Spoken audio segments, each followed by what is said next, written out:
ఆ ముస్లాం వస్తుంది విలేజ్ నుంచి ఆమె కేతమ్మ గారు ఆమెని హోల్లో పెట్టారు.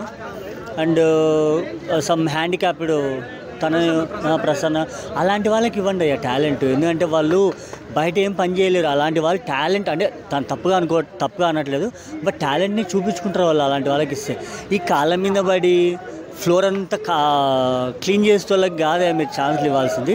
టాలెంట్ ఎక్కడుందో అక్కడ పోండి మీరు, అంతేగాని అనవసరంగా వేస్ట్ చేస్తున్నారు.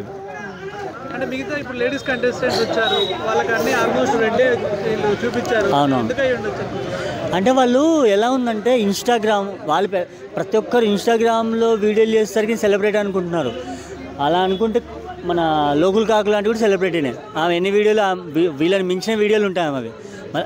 అది కాదు కదా, 70 mm వేరు, టీవీ వేరు, ఫోన్ వేరు, ఈ 3 విభాగాలు వేరు ఉంటాయి. నువ్వు ఊరికే దీంట్లో చేసినా అని చెప్పేసి దీంట్లో చేస్తే రాదు కదా.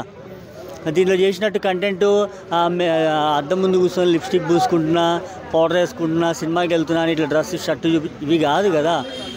అది కాదు. ఇంకోటి కొంతమంది ఉంటారు రీల్స్లో ఇలా చూపించేసి చెప్పండి అంటారు, అది కాదు. బిగ్ బాస్ అండి, ఇది ఒక పద్ధతి గల ఒక కుటుంబం అందరు కలిసి కూర్చొని నైట్ తినుకుంటూ చూసేది. ఇది ఇలాంటి వాళ్ళు వస్తే first of all TV cut చేయాల్సి వస్తుంది అండ్ టీఆర్పీ రేట్ కూడా డౌన్ అయిపోతుంది ఇలా ఉంటే.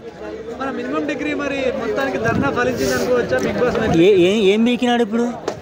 ఏం బీకినాడు? స్టేజ్ మీదకి వెళ్ళాడు, ఏమైనా చూపించాడా? స్టేజ్ మీదకి వెళ్ళాడు, ఏమైనా చూపించాడా? నీ టాలెంట్ చూపిరా అంటే శ్రీముఖి కాళ్ళ మీద పడితే ఏమొస్తుంది? ఆమె అనింది నీ టాలెంట్ చూపెట్టు అంటుంది. నీ టాలెంట్ చూపెట్టు అంటే కాళ్ళ మీద పడితే ఏమొస్తుంది? నాకు అర్థం కాలే. అంత పెద్ద స్టేజ్ అది, స్టార్ మా అనేది. అంటే రేపొద్దున నీకు ఫ్యూచర్లో పనికి వచ్చే స్టేజ్ అది. నువ్వు అలాంటిది 5 నిమిషాలు నీకు టైం ఇచ్చినారు, నువ్వు దాన్ని ఏదో ప్రూవ్ చేసుకోరంటే ఏడుస్తే పల్లవి ప్రశాంత్ లాగా అనిపించింది అంటారు. పల్లవి ప్రశాంత్ పోల్చొద్దన్న. ఇప్పుడు పల్లవి ప్రశాంత్ వేరు, అది వేరు. పల్లవి ప్రశాంత్ పోల్చా అసలు ఆయనకి వీరికి సంబంధం 1% కూడా ఉండదు. ఎందుకు అనవసరంగా ఆయనతో ప్రతి ఒక్కరు పల్లవి ప్రశాంత్తో పోలుస్తున్నారు. వీడు నేను రైతు బిడ్డ అన్నాడు. సరే నీ టాలెంట్ చూపి. ఇక్కడ కూడా స్ట్రైక్ చేస్తాడు చాలా, అంటే ఏది ఫ్లెక్సీలు పెట్టుకొని చేశాడు. నీ టాలెంట్ చూపిరా అంటే ఏం చూపెట్టకపోతే నువ్వైనా ఓటేస్తావా? లేదు. ఫైనల్గా ఇప్పుడు బిగ్ బాస్ మొట్టమొదటిసారి బెస్ట్ కంటెస్టెంట్ అనుకోవచ్చా ప్రసన్న అనే పర్సన్?